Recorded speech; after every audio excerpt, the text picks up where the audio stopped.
This MFL Marmac Coach Conversation brought to you by Birdnow Chevrolet, Havlicek Trucking, and Meyer Auto Service. With head coach Dan Anderson. And coach, you improved to 2-0 with a 34-17 win over Clayton Ridge last week, your first road trip of the year, and it was a successful one. What got it done for you? We had to weather the storm. We talked about that last week. Clayton Ridge is a good football team. We knew that. They were 1-0, put up a lot of points that first week against Postville and play good defense. They're, senior dominated. We knew that they'd come out giving us a lot of different looks, blitzing a lot. They're a very aggressive defense. Whenever you play in Guttenberg, you're going to be in for a street fight, and it was the first quarter. They actually scored first on us. They got behind us on a pass play. We missed a tackle, and they scored first, but our kids kept their cool, and we were able to march down the field and score and take the lead.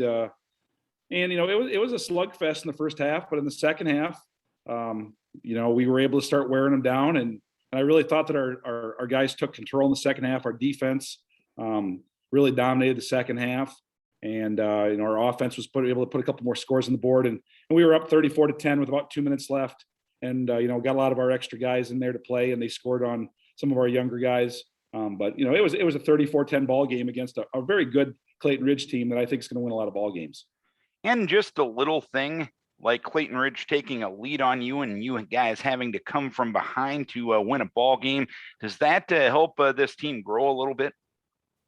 Yeah, I think so. We're not really used to that. That hasn't happened to us too many times in the last couple of years. And, our kids were able to keep their composure and keep it cool. I think that it was important for our coaching staff too, to not panic and not show, any too much emotion. Just told the guys, hey, just relax and we'll make the adjustments we need to make. And we did that. And, but Clayton Ridge has got a lot of good football players on that team, and they're going to make some plays. I mean, of course, being a perfectionist when it comes to football, we want to score on every play and stop them every time. That's just not going to happen when you're going against, guys that, they've got several kids on that team that were seniors, that were 3-year starters, that were first team all district football players, 2 of them being outside linebackers. And, it was hard to get outside. I mean, it made it tougher for Cullen to get, consistently big gains. We didn't have the big chunks of yardage running the ball that we had last year, but we were able to throw the ball a lot more effectively and take some deep shots and complete some deep balls. Clayton Ridge had 10 tackles for a loss in that last Friday night's game. What were they doing to possibly make things tough for you? What do you guys need to learn from that experience to improve going forward? Yeah, so, we were expecting a lot of double-A blitzing and things, of course, being a wing T team. As much as we pull, they were, attacking the gaps. But, we practiced against that all week. But, they were stemming and sliding their defensive linemen right before the snap of the ball. And, that caused a little bit of confusion for our guys at first. And, the communication wasn't there. We actually had 4 offensive starters out of the game. 2 of them were on a trip to Virginia for a family wedding. And so we were out our tight end and our center, who were brothers. And then of course, Decker didn't play. He's been nursing an injury, and we lost an offensive lineman to a knee injury early in the game. So we were down a lot, quite a bit of starters, but I was really happy with the way the other guys stepped in.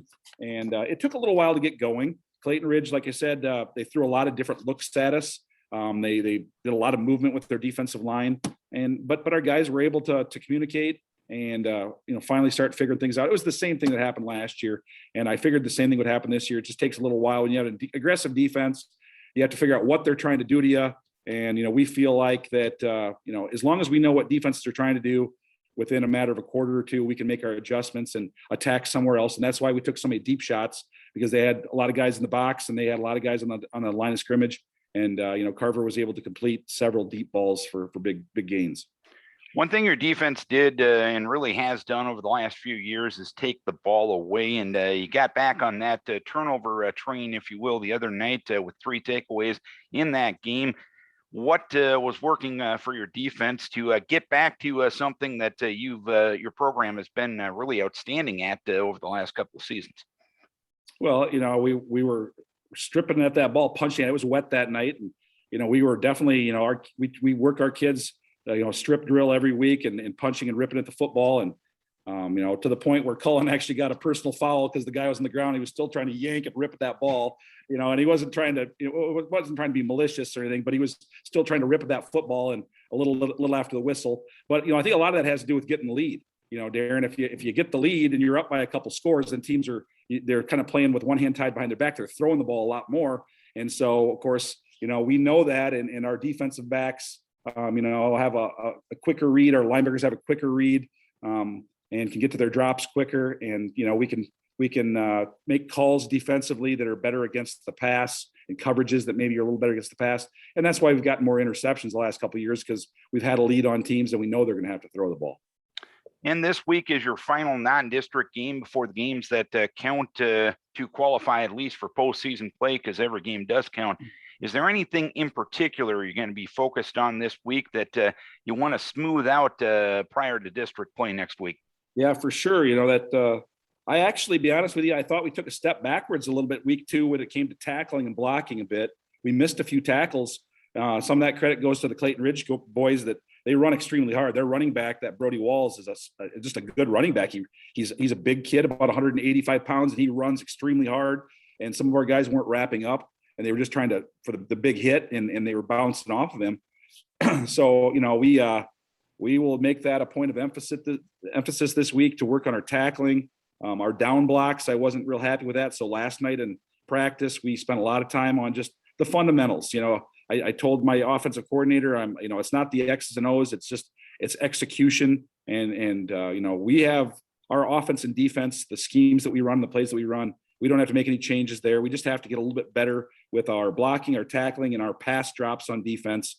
And so we're drilling the fundamentals this week, and it's about us. It's not really been about Osage. We just want to get better at what we do. And Osage is a good football team, though, and we know that they present some problems. And they've got a big offensive line. They've got their right guard and tackle are both about 6'2", 275. They've got a fast, shifty back. They've got good team speed, and their defensive linemen are big too. I mean, a lot of those same kids play both ways, and they're 275, and 230. They're interior guys, so they've been playing good run defense. They've held. Well, they beat St. Ansgar, so if you beat St. Ansgar, you're a pretty good football team, and they beat them week 1. And so, they've been able to hold some pretty good teams that run the ball to limited yardage and lower scores. So it's going to be a tough game for us again, and we're looking forward to the challenge. All right, Coach, keep your kids healthy. Hopefully you can go 3-0 before the start of district play next week. We wish you best of luck. All right. Thank you, Darren. Dan Anderson, head coach of the MFL Marmac Bulldogs. Osage coming to town this week.